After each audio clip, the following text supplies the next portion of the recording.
કચ્છમાં પાણી ચોરીના કૌભાંડનો પર્દાફાશ થયો છે। રુદ્રમાતાથી વેકરિયા સુધી પાણીની ચોરી ઝડપાઈ છે।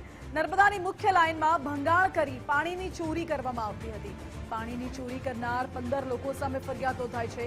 11 હોટલ, 2 સર્વિસ સ્ટેશન અને ડામર બ્લોકના કારખાનામાં કાર્યવાહી કરવામાં આવી।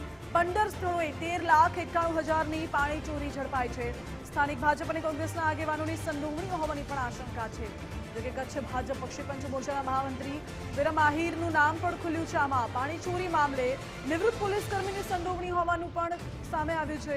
હાલ તો માધાપર પોલીસ સ્ટેશનમાં આ અંગે ફરિયાદ નોંધવામાં આવી છે। વધુ તપાસ પોલીસે શરૂ કરી છે।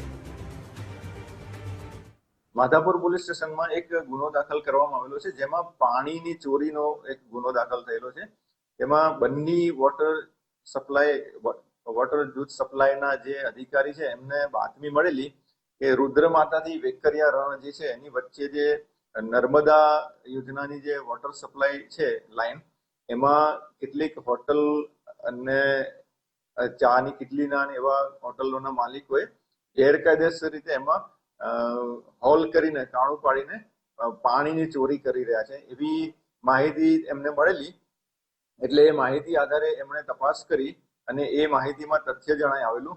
એટલે એ વિસ્તારમાં જુદી જુદી હોટલના કુલ 15 જેટલા હોટલોના માલિક, એમાં હોટલ પણ છે, અમુક ચાની કિટલી છે, અમુક ફેક્ટરી છે, યુનિટ છે, એવા અલગ અલગ કુલ 15 વ્યક્તિઓ વિરુદ્ધ આ પાણીની ચોરી અંગેનો ગુનો માધાપર પોલીસ સ્ટેશનમાં દાખલ કરવામાં આવેલો છે।